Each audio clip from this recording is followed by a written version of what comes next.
Hi, my name is Alejandro Camacho. I am a stock photographer for iStock. I get images with exclusive content on Shutterstock and Adobe Stock. This time I'm going to show you how easy I set up the different kinds of lighting for portraits in simple steps. I am concentrating on the use of just one flashlight, even though at the end of the video I make some suggestions with two flashlights in order to make the portraits even better. I am numbering one by one each step so you can adapt the system to your particular possibilities and taste. My beautiful wife, Wendy, also a photographer, is going to serve as a model in this exercise. Hi everyone. Let me tell you what equipment I am using this time. A DSLR full-frame camera, a 24-70mm zoom lens, a tripod, one speed light of camera. At the end of the video, I give two examples with the use of two speed lights, which greatly improves the results of the images. One transmitter to trigger the off-camera flash. One reflector. At the end of the video, I use two reflectors in one example to show the style of modern portraits. One octagonal softbox with a stand to diffuse the speed light. In the final examples, I use one more stand for an additional speed light. Now, I'll show you the camera settings. Completely manual. Focal length at 50mm. Aperture at 5.6. Shutter speed at 1/200th of a second. ISO 100. White balance in flash. Kinds of lightings used in the examples. First, broad lighting. Second, short lighting. Third, Rembrandt lighting. Fourth, loop lighting. Fifth, frontal lighting. Sixth, butterfly lighting. Seventh, rim lighting. Eighth, hover lighting. And ninth, examples with loop lighting using hair light and low light. Okay, let's start with the portrait lighting styles. First, broad lighting. The model is not looking directly at the camera, but instead is looking to the main light source. Let's say 45 degrees from the lens towards the softbox. That speed light is at 30 centimeters above the model's head and at about 35 degrees angle from the face camera plane.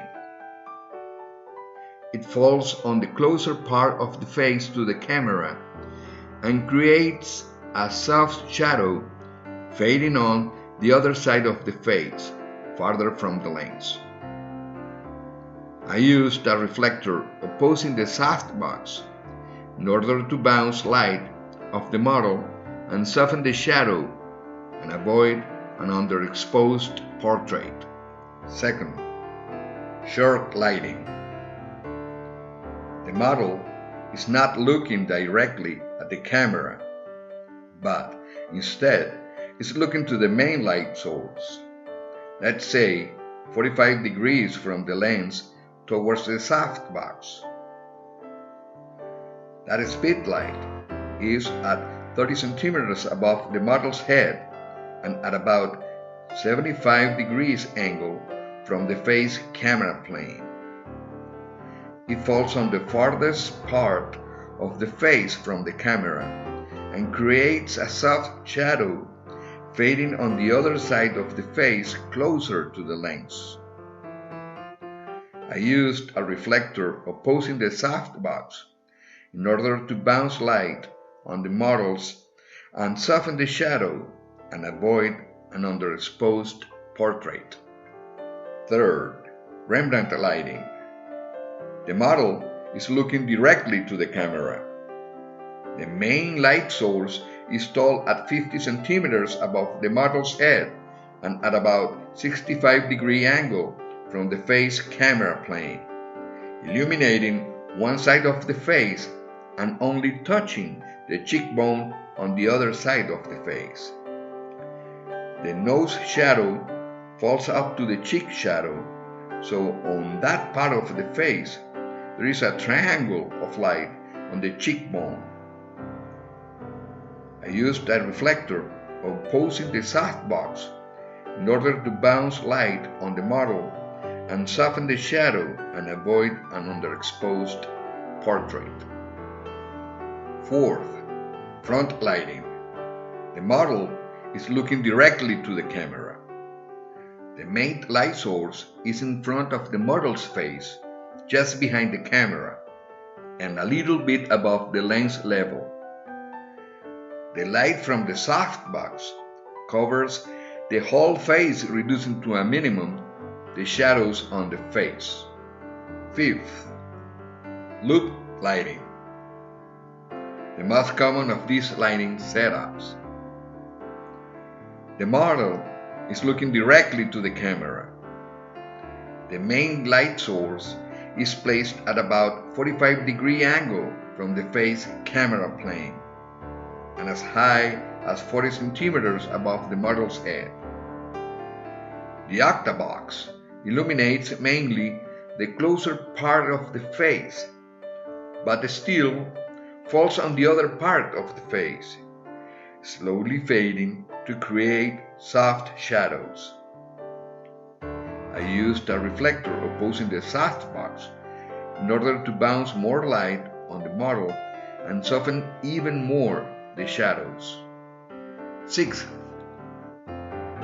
butterfly lighting. The model is looking directly to the camera. The main light source is in front of the model's face and high at about 60 centimeters above the head. The softbox is tilted towards the model's head to illuminate it directly from above, creating a shadow under the nose of the model. The nostrils and tip of the shadow create a dark space under the nose. The philtrum, as a butterfly with wings open. Seventh, side lighting. The model is looking directly to the camera. The main light source is pointed towards the model's face at about 90-degree angle from the face camera plane, high at a level of the head, illuminating only one half of the model's face. In one example, I use a reflector opposing the softbox in order to bounce light on the other side of the face. In the other example, I do not use a reflector to show a more dramatic result. Eighth, rim lighting. The model may be looking directly to the camera or not.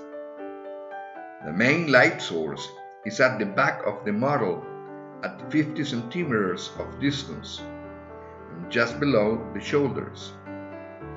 That speedlight creates a rim of light around the silhouette of the model's body. A reflector in front of the face of the model can be used to reduce the darkness on the face of the model that is not illuminated directly by any light source.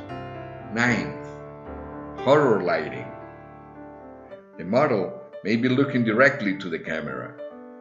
The main light source is placed in front of the model at about 40 centimeters of distance of her body and below her face at chest level.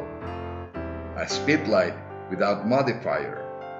The light creates harsh shadows on the face of the model, not for beauty purposes. 11th, modern lighting for portraits. To accomplish modern portrait styles, try using hair light in order to give depth to the portrait. The light falling on the head of the model from behind separates the subject from the background.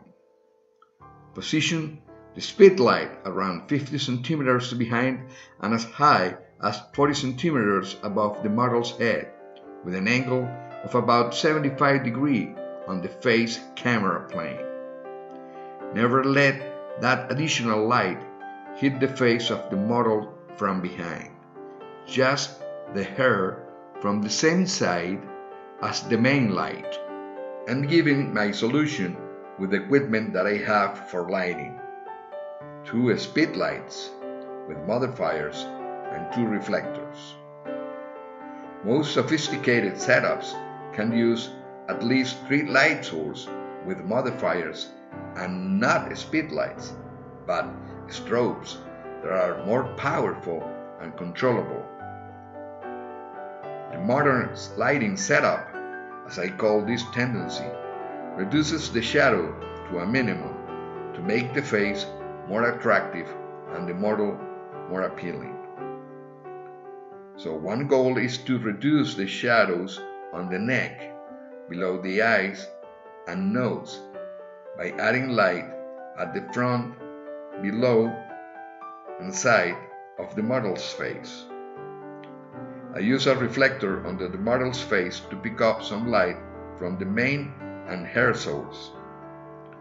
The result is a very subtle shadow presence on the portrait. Now, to wrap this up, let me show you some examples with hair light applying color with acrylic piece in front of the speedlight. 1 yellow, 1 blue, and the last red.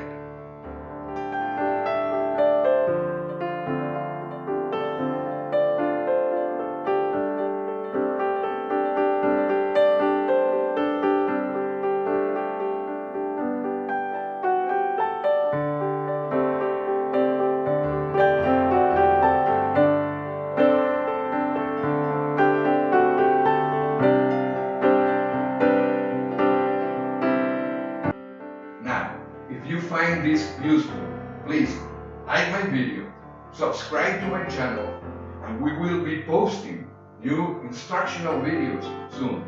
Thank you. Bye.